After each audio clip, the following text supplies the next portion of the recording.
Today's episode is sponsored by Midwest Fire. For more than 20 years, Midwest Fire has been manufacturing high-quality tankers, tanker pumpers, and fire rescue vehicles in the United States and Canada.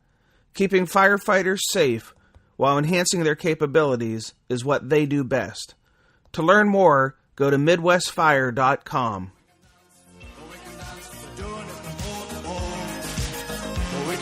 This is Morris Lentz from the Rogersville Volunteer Fire Department, and you're listening to Dr. Richard Gassaway on SA Matters Radio.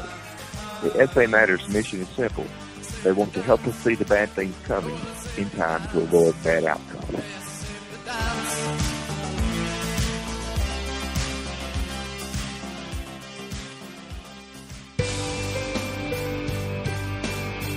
Hello everyone, welcome to episode 81 of the Situational Awareness Matters radio show. I'm your host, Rich Gassaway.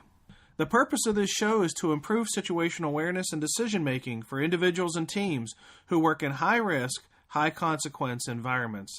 The SA Matters mission is simple, to help you see the bad things coming in time to avoid bad outcomes. I'm coming to you today from Cleveland, Ohio, where tonight I am delivering a 3-hour situational awareness program for the fire chiefs of Lake County and surrounding Northeast Ohio region. I'm super excited to announce the release of my third book in the Situational Awareness Matters series. This book contains 30 lessons for improving first responder situational awareness and decision making under stress. If you're interested in purchasing the book or any of my books or videos, head over to samatters.com and click on the store link. If you've experienced or witnessed a near miss and would like to have a platform to share your lessons learned with others, please contact me by visiting the samatters.com website and clicking on the Contact Us link on the top of the homepage. Think about this for a moment. The lessons learned from your near miss could save the life of another first responder. Powerful. If you want to share your experience, contact me. In today's episode, I have the absolute honor of interviewing 2 near-miss survivors. I know there are a lot of you out there, but few of you have the courage to share your lessons learned. I wish that weren't the case, but that's been my experience. In today's episode, I interview 2 firefighters who barely escaped a building before the fire flashed over. Captain Tim Kohlbeck and Lieutenant Chase Longmiller were on the second floor of a taxpayers-style building, bar on the lower level, apartments above it. They had a report of a possible person trapped and were conducting a primary search when conditions changed quickly. Their decisive actions saved their lives. Barely. Let's listen into my interview with Captain Kohlbeck and Lieutenant Longmiller of the Sheboygan, Wisconsin Fire Department as they recount the details of their near miss. All right, so we were located at Fire Station number 1, and at the time there was an engine assigned to that house, and the heavy rescue company, which Chase and I were assigned to. I think it was just a regular day. I don't remember anything spectacular as far as calls, probably just some med calls and a couple either false alarms or routine calls. But this call came in just before midnight. It was January. It was cold, but there was not a lot of snow. I remember that. The call came in for a fire in some apartments above a tavern located in our downtown area. Our firehouse was maybe 4 or 5 blocks from the scene of the fire, so we were very familiar with the business and with the layout of the building. The initial call came in as a fire in the apartments above the tavern, and so we got there within just a few minutes. Our engine company, led by Captain Irish, was first on scene, and he reported light smoke showing at the roof, the ever overused light smoke showing. But that was all we saw at the time. Tim, what's your staffing? What's your staffing this night? This night, On the engine company was 3 firefighters, and on the heavy rescue was 2. So we had 5 guys showing up within a few minutes. Okay. Which was pretty typical. We normally run with 2 to 3 personnel on a rig. What would be dispatched to a call like this? Just those 2 pieces, or you have other stuff coming? No, at the time it would have been called a general alarm, where we would have had 2 engine companies, the heavy rescue, a ladder company, and an ambulance. So that would typically be 10 to 12 guys. Okay. So as Captain Irish was there first, he reported the light smoke showing. Right about at the same time, there was a Sheboygan police officer who was arriving to the scene from the west, which would be the seaside. He reported seeing flames at the roof. I believe Captain Irish couldn't see that because there was a pretty good-sized parapet wall at the top of the building. Mm-hmm. Then Chase and I arrived in the heavy rescue right after him, and for some reason I could see more smoke. I don't know if the fire intensified at the time, but I saw a lot of smoke, and I called for the second alarm right away. The engine company, they went in to the tavern first just to start clearing people out of the building. So the 2 of them went into the tavern and tried to get people out of there. They pretty much got out onto the street, and then police officers were trying to get them off the sidewalk. You know, it's like trying to herd cats, getting people out of the tavern. Oh, right. But while he was in there, Captain Irish received word that there may be somebody trapped upstairs in the apartments. And he relayed that information to myself. So Chase and I, as the rescue company, were typically assigned to do searches. If you look at the front of the building, or if you could picture it, the door to the tavern would be on the left side, which would be the AB corner. There's a door that leads to the stairwell going upstairs, which is on the right side, the AD corner. I had my gear on, I was masked up. I actually entered the building myself and ascended to the top of the stairs. And in the meantime, Chase was getting geared up. It's actually not unusual for us to do searches with one guy, at least initially, depending on the severity of the fire. But when I got into the stairwell, I ascended up the stairs, and it was probably about 10 or 12 feet up. And I actually stopped when my head hit where the floor would be to the second story. Excuse me. I did this because, number one, the smoke was already getting pretty thick, and there was one instance where I knew I should wait. So while I was waiting for the Chase to get to my location, I kind of did an assessment of the situation. I remember as I was sitting there, all of a sudden debris and things started landing on my head, and I looked around and it was burning embers, so I knew the fire was above me now. The smoke in the area was pretty thick and pretty black, but it wasn't remarkable in the sense that it wasn't moving very fast. It was pretty lazy smoke, so I felt comfortable being there. Are you on the steps? I'm kind of on the steps, and my head is at the level of where the landing would be for the apartments. Okay. And I stopped right there because the smoke was thick enough that I knew I shouldn't go any further without my partner with me. Okay. I could feel some heat and a lot of smoke. So as I'm on the stairway, to my right, to the D side, is just a wall. There's nothing there. So I know the apartments are in front of me and to my left. And part of that is being familiar with the building.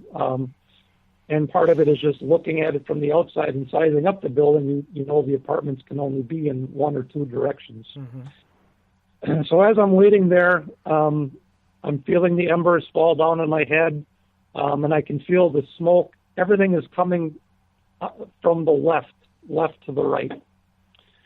So when Chase got there, we said, okay, we're going to go ahead and do a search. And I knew there was an apartment right in front of me, kind of at the top of the stairs. And I checked that door, and that door was locked. I didn't feel we had time to force entry or anything, so we just kind of moved on to the next door, which is to the left. What's visibility like? Visibility was very poor. I remember when I was sitting at the top of the stairs, there was a very definite line where the smoke was and where the smoke wasn't. I actually put my hand up into the air, into the smoke, and I could not see anything from my elbow up. So it was pretty thick. Mm-hmm. But still the smoke was lazy. It wasn't moving much. So we stayed in physical contact the whole time we did the search, just because we couldn't see each other. And we moved on to the second door. That one was also closed and locked. And then we moved on to the third door. And by that time, Chase had kind of leapfrogged in front of me, and now I was holding on to him a little bit. And we got to the third apartment door, and now this is where the fire originated. And this door was ajar about a couple inches, which was where all the smoke was coming from. And then as Chase pushed the door open, this is where everything gets really interesting. At the time of the fire, we didn't have all the terminology that we have today, like flow path and things like that. But when Chase pushed the door open, I remember feeling the pressure wave, the smoke and the heat just coming at us. I felt like instantly I was inside a tornado. It was the smoke was extremely black, the blackest smoke I've ever seen. It just enveloped us instantly, and it was swirling around me. I remember that vividly, to the point where I was getting dizzy almost. So I felt like there was a lot of energy in the smoke.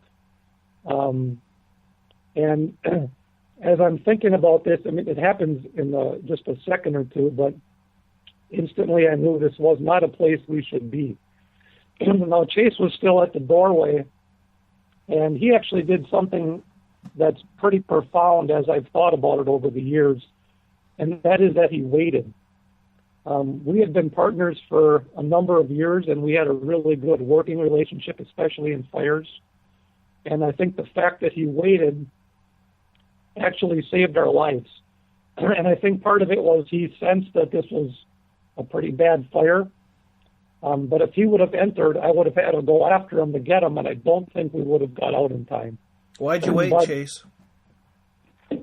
Well, I think like Tim said, I think for a little bit of history, a lot of our fires that we have in our community are, room and contents, one bedroom. We get there pretty quick. We don't encounter a lot of that heavy black smoke. The fires we do get to, we get there so quickly. We're in there. You got smoke, but you're able to find the fire and put it out very quickly. In this instance, you get to the top of the stairs, and I can remember getting to the top of the stairs and even thinking to myself, there is a lot of smoke going on here, and this is a pretty bad fire. But I can't say for sure why I stopped, but I can say that, I did have a sense that it was a bad fire, and I probably, in that situation, and thinking back, probably just in my own back of my mind, was probably waiting for Lieutenant Kohlbeck to, continue to move on, just so I knew he was with me in this situation, that we weren't going off in light smoke conditions, and it was the point where I needed to be with somebody and not continue moving forward without a little security behind me. Mm-hmm. If that makes sense. You guys don't have a hose line, right? We do not have a hose line. We were just going to do a quick search and get out of there. Okay. We felt we did not have time to bring a hose line with us. Did you have a thermal imager? We did not. It was one of those situations where Captain Irish said, we got people trapped, and we just went, and I knew the layout of the building. It was going to be a quick search, and we were going to get out. So we basically, I think I had a Halligan with me, and that was about it. And I think at the time in 2010, if I'm right, our department has been a little slow on some of the equipment purchases, but at that time I think we only had maybe just the engines. or was it? Yeah, that's true. At one point, only a couple of rigs had thermal imagers, and I don't know if our rescue squad did at the time. Okay. So we only had a Halligan with us. Okay. One of the things for anyone that's ever played, high school or college football, I remember coaches always saying, you have to read and react. And I think for firefighters, a good term would be to recognize and react. I think I recognized and Chase recognized this was a bad situation, and we didn't really have time to think about it. We just recognized it, and we got out. So as we were at the threshold there, kind of enveloped in the smoke, I put my hand on Chase, and I said, we're getting out of here. And normally as the officer, I would have my guys go ahead of me, and I would be the last one out, but I knew I was oriented to where the stairwell was. I wasn't sure if Chase was or not, and there really wasn't time to ask him. So I just said, we're getting out, follow me. And I remember he had his hand on my boot, and it was only about 6 feet to the stairwell, and then it was about 15 or 20 steps down to the street. So we just hit it and got out of the building. And I remember that when I got to the sidewalk right outside the building, and I turned to say something to Chase, he was right behind me. And in my line of sight was a stairwell. And I looked up, and the entire area we had been in was now in full flaming mode. It had completely flashed over. I would even say there was a smoke explosion because fire was kind of shooting down the stairwell, and it was shooting out of the roof at the time. How much time had passed between you guys getting out and that flashing over? I would say from the time I said, we're getting out of here to the time we hit the sidewalk was about 10 or 15 seconds. And that's why I say for firefighters to recognize and react, you don't really have time to think about it or debate about it. You just have to realize you're in a bad spot and get out. I think if there had been any hesitation, we would have been caught in the flashover. Now, you guys were in there on the mission of searching for a victim that you had been told there was a victim in there. So did you have any, personally for either of you, did you have any angst or any anxiety about abandoning the search and getting out of there? I mean, did it ever come into your mind, well, this is the victim's only hope is for us to save them, and if we turn and leave, that hope is gone? I mean, was any of this in your mind, or was it just, let's go? I think initially, you have that hesitation as a firefighter to abandon because it's your job to get people out of these spots. Mm-hmm. And so I did feel bad that we had to bail out, but I also knew that if anybody was in there, they were not alive. Mm-hmm.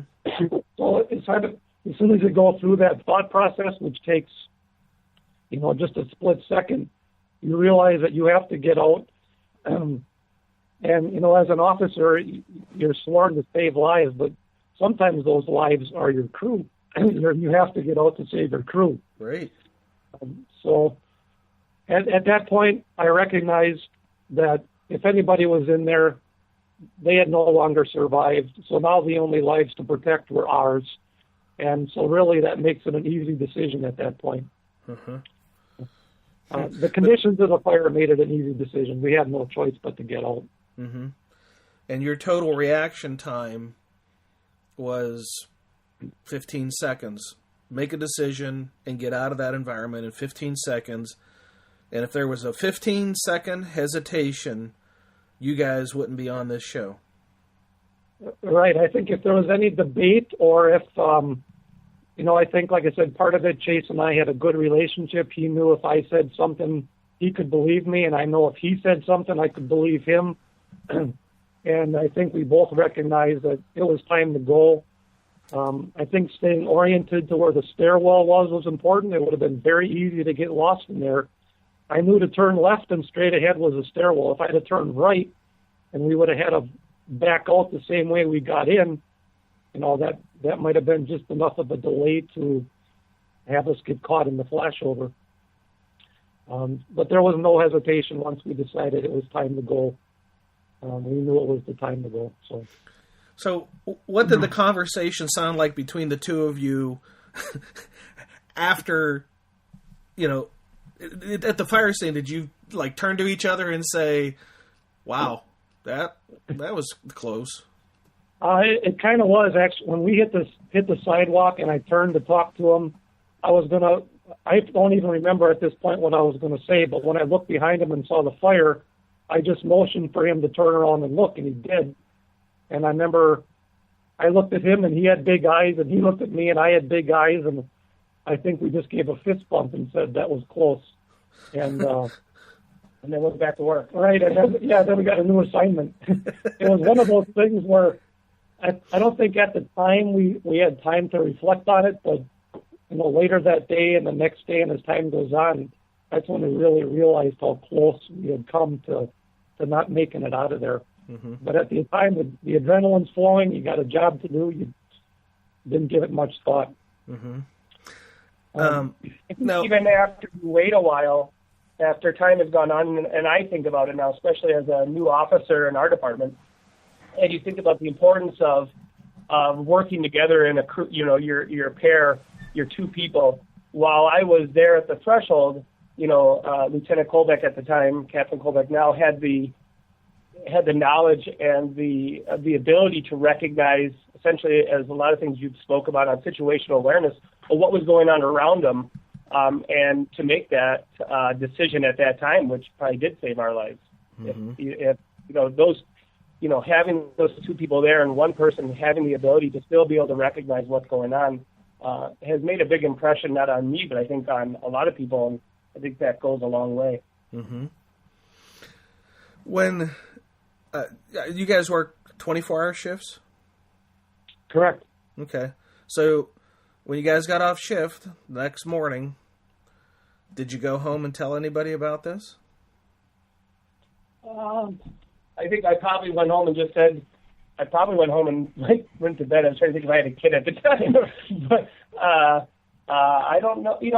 I don't know. I guess probably talked about the fire. I'm sure my wife probably, I think somebody had mentioned that they could see flames on their way, because it burned through the roof that evening.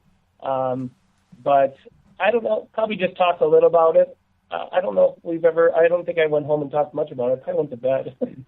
Okay, well, when you woke up from being in bed, I mean, at some point, each of you had the opportunity to face the ones who love you and tell them what happened, and I'm just curious if you did that.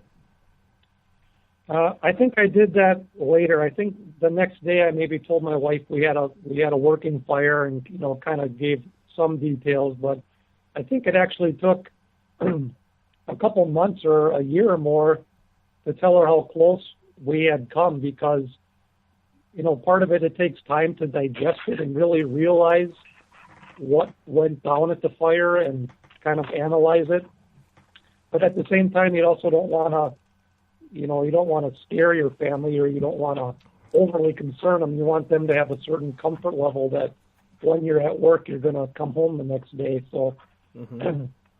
I think for me, it took a little while to explain how close we had come. And, she was concerned, but I also, when you kind of explain it, and I said, hey, I had Chase with me.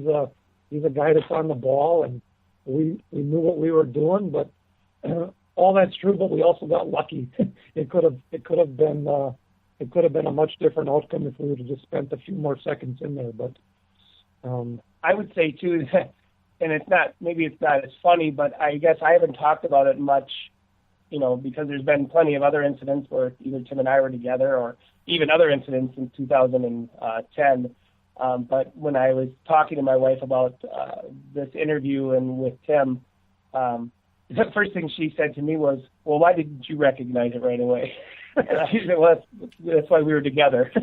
So while you can kind of smile and laugh about it, it does make you think that, hey, you both, it's important that people have a good awareness about them, what their conditions are.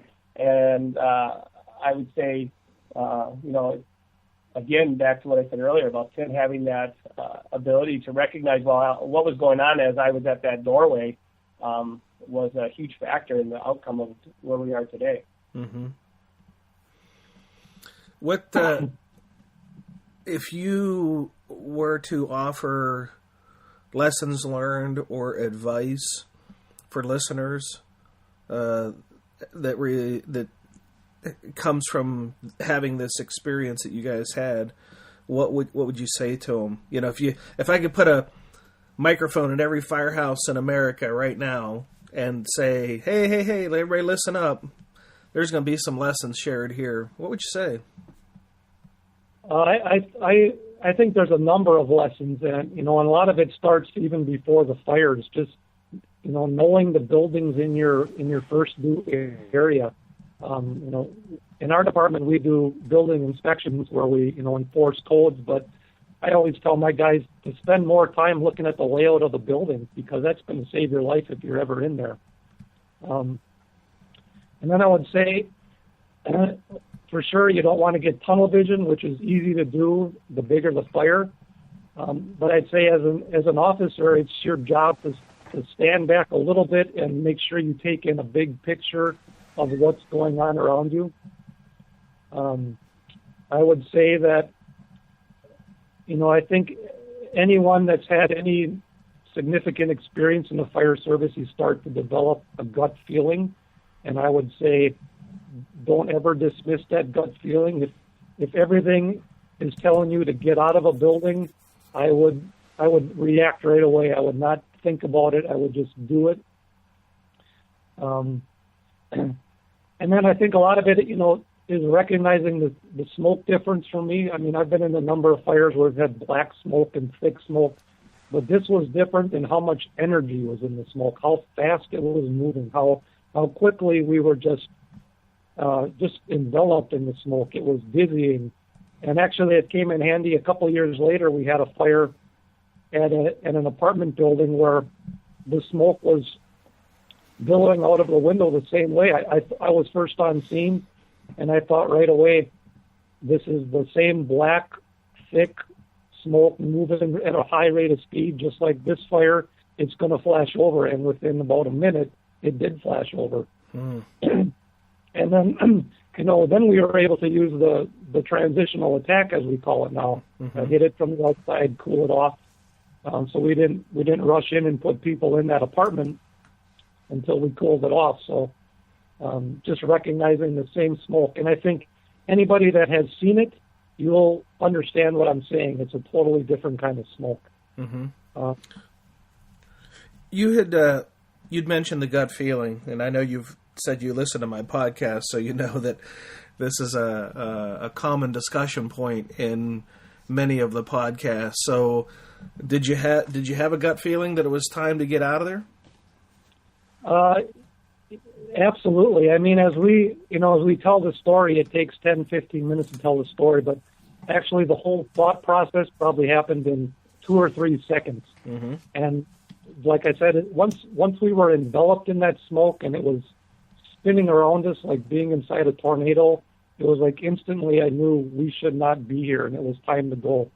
And it's kind of like all of a sudden you recall everything you've ever read. And on the subject, I read a lot of close calls or line of duty deaths, trying to learn from those circumstances. So I recalled those stories. I recalled different training I had as far as recognizing flashover. All these things come back to you in an instant, and then you realize I'm in the middle of this, and we got to go. And it was definitely a gut feeling that, and I don't know if it was. Maybe it was a gut feeling, maybe it was God looking out for us, but I knew it was time for us to get out. When that smoke was tornadoing around you, were you scared? To me, it happened so fast, there wasn't even really time to be scared. It was just like one second we're in thick smoke, but in the next second we're enveloped by the swirling smoke. We knew it was bad, and boom, we had to get out. And actually the fear hit me later on as I looked back at the fire, just recognizing how close we had come to being caught in the flashover. Then for some reason the fear hit me like, holy cow, that was close. And but at the time, everything happened so quick, I didn't feel fear. I don't know if you did. I don't think I wasn't scared, but I remember going to the top of the stairwell before we even started to make our way down the hallway. And I can tell you that when I got to the top of the stairwell, when I was first behind Tim, I had a little pucker moment, would probably be the way you say it, because like I said, I mean, it was dark and it was heavy, and I don't think it was being scared, but you have that a little bit of that fear in your belly. Mm-hmm. But I think that's what goes again to your having confidence in those who you work with. And when I was with Lieutenant Kohlbeck at the time, that it made the fear is subsided by training and confidence in those you work with. Were either of you at any point? And I know it was a quick journey out of that environment, but were either of you? Did it ever come into your mind at all? We might not make it out of here. At the time, it did not. But after the fact, thinking about it, and as I replay decisions we made, and I think, if we would have done this instead, we might not have gotten out. Or if we would have, turned right to exit the floor, we might not have got out. So that I've reflected on, and I've thought about it, and everything actually had to go just right for us to get out of there. And that's kind of the scary thing, because it's we're all human. You make one mistake, and it can end up costing you your life or the life of your guys. And so that's actually, but I think that's a good fear, because it actually drives me to continue to study or to continue seeking out other educational opportunities or other experiences, and I try to pass that on to my guys. And I think Chase is really good at that now that he's an officer. I think he's one of our best young officers, definitely. And I think it drives you to continue to improve yourself. Never stop learning. I think once you stop learning in this job, your clock is ticking. I think those who don't have some deep down inside, maybe they don't want to admit it or talk about it, but I think that any firefighter that deep down in their dark little recesses don't have some level of fear about what we do are A, in denial, B, overrun by ego, or C, don't understand how quickly this job can kill you. Yeah. I see every once in a while in a firehouse decals on firefighter helmets that say "No fear." No fear. I'm not like, man, my decal would say "Scared to death." All right. I've noticed that some guys that don't have fear are typically younger guys, older guys that have been in some fires and had some close calls or bad experiences.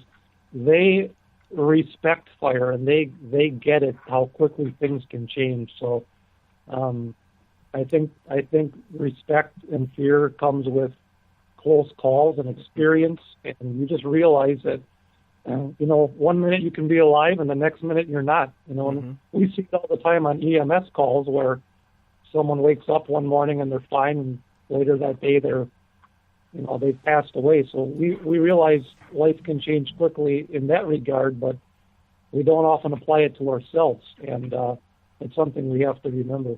Mm-hmm. Now, I know there's going to be one question that the listeners are going to have that we haven't addressed yet. Was there a victim? There was not a victim. They actually ended up locating, it was a woman. They found her, I think, an hour or two after the fire started. I don't know why she left her door open. I've never heard that. When that apartment that had the fire, it was ajar, and I don't know if the fire started how it started or if it started in that apartment, I never actually heard. But that would be a question I would have, why she left that door open. It seemed like she was getting out in a hurry, but I can't confirm that. So none of the apartments had occupants at the time of the fire? Correct. There ended up being no fatalities. When Chase and I exited the building, the first person we ran into was the incident commander, Keith Rissy at the time. And he wanted a quick update, and I said, we didn't find anybody. I said, we had to get out. If there's anybody up there, they're not surviving. And I said, I think we need to go defensive right away because the building was taken off. It was connected to other buildings, just like in all the Midwestern downtowns. This building was built in the late 1800s, early 1900s. And I felt if we didn't go defensive right away, we were going to lose that whole block. And to Battalion Chief Rissy's credit, he listened, and we ended up putting 2 or 3 aerials in service, and we kept the fire to the building of origin. Mm-hmm. So it ended up being a good stop. But at the time, when we were putting up the aerials, there was, in the buildings on each side of this, the fire building, there was kind of the same setup, commercial on the first floor and then apartments above. So we had other guys clearing out those apartments, making sure we had all clear basically on that whole block in case it got ahead of us. Mm-hmm. We had firefighters, we had police officers, everyone was clearing out the building, and I think we got some people out of those buildings, so in the end nobody got hurt, and we kept the fire to the original building, so it was a good stop. Well, if circumstances were just slightly different, on that building right now might be a plaque with your names on it. Yeah, that's I never want a building with a plaque with my name on it. Not for that reason. Right. Obviously, none of us do. One other thing I thought about the smoke was the pressure wave. I could feel when the smoke rushed out at us. I could actually feel the pressure of the smoke, hitting my body, and that was something I had never experienced before. That much. Where you could actually feel it, through your turnout gear. Mm-hmm. It actually had a sound. I know I've never been in a tornado myself, but I know they say it sounds like a freight train. Mm-hmm. This didn't sound like a freight train, but you could definitely hear the whoosh of the smoke as it came out of the apartment and into the hallway. So that was something else I had never experienced, feeling it and hearing it come at us. So just another thing for the listeners to put in their memory. If you experience that, it's time to get out now. Yeah. Powerful story. Oh, my goodness. How close you guys came. I would assume that this story is pretty well known among the firefighters in Sheboygan. I mean, was there any kind of, after the incident was over, did they gather everybody up and have a discussion about what happened? We may have informally talked in the stations. I don't recall the whole department sitting down and talking it over. Mm-hmm. And I actually don't know if a lot of guys realize how close we came, because we really didn't talk about it outside of the two of us a little bit. Until a year or two ago, I started talking about it to some of the guys, and we've had a lot of turnover the last few years. We have a lot of new guys, so I think it might be a story we need to retell to get everybody up to speed on the experience. Mm-hmm. And I would say that, too, over the last 5 years, our department has changed significantly, especially as the year that happened was the year we took on EMS. And with the EMS brought in a lot of new, a lot of new young firefighter paramedics who, their main job duty has been tied to the ambulance, even though they're firefighters at the same time. They've never really experienced that, and probably around the nation, the younger generation hasn't experienced as many of these fires. Mm-hmm. And therein lays the gift of what you guys gave today. You gifted your time so that those young firefighters around America, when they listen to this show, when they're on the treadmill or they're driving to work or sitting in the day room and listen to your story, you guys shared a very, very powerful lesson.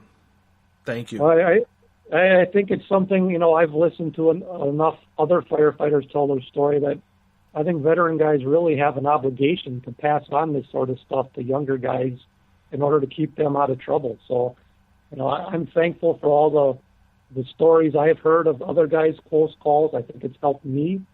So I think it's really important that we continue to pass it on so that for the younger guys to learn.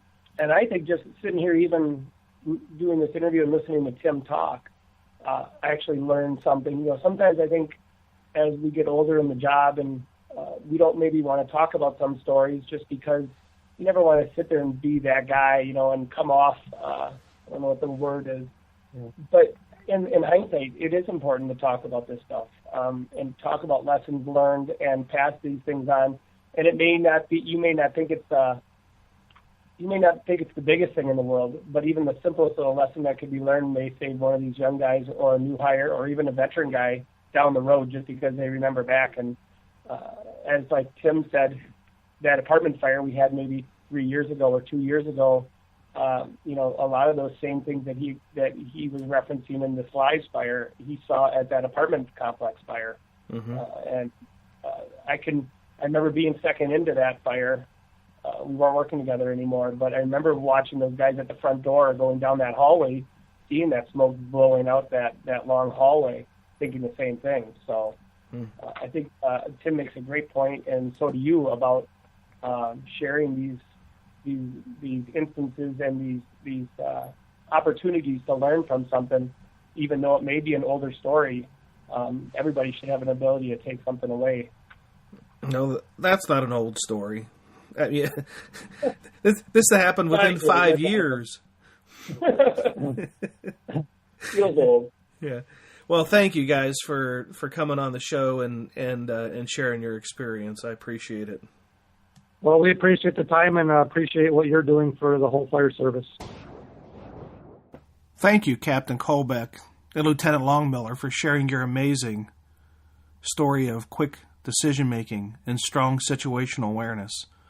The takeaway lessons that I got from the interview included knowing the buildings of your town, both construction and layout, building mutual trust with your company members, realizing when you're in an environment where victims are not savable, keeping a big picture focus, recognizing, then deciding, and then acting without hesitation, understanding the characteristics of a high-energy pre-flashover fire environment, and finally, trusting your gut.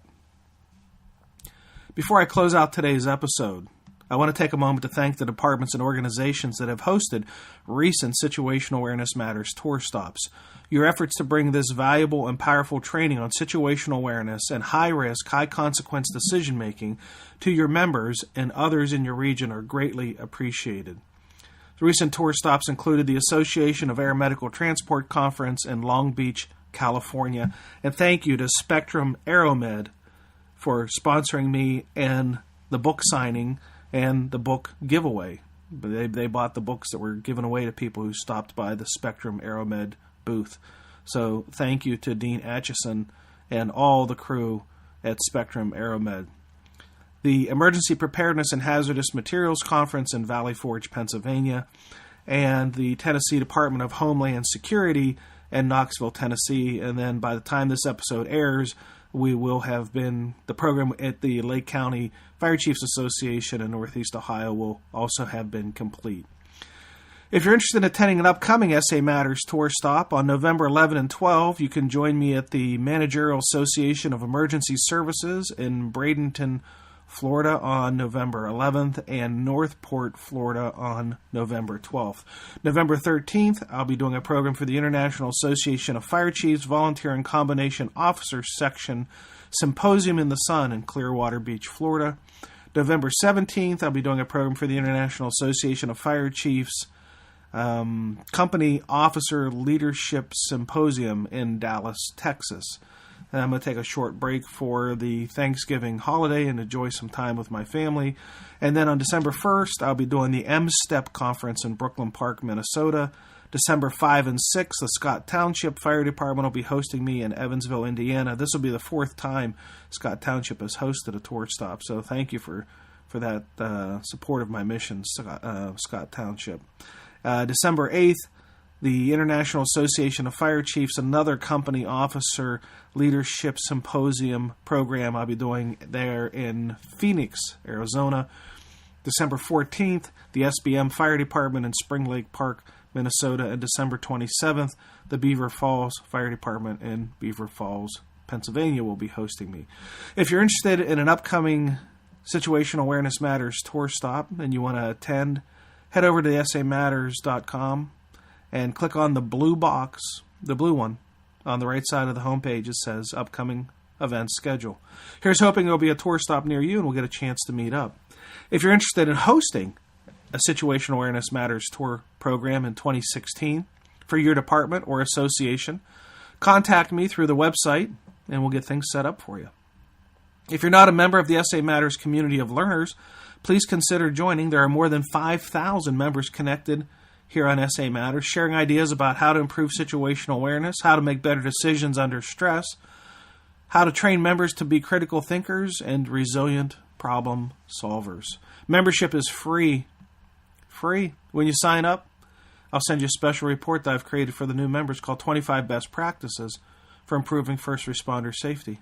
It's free too.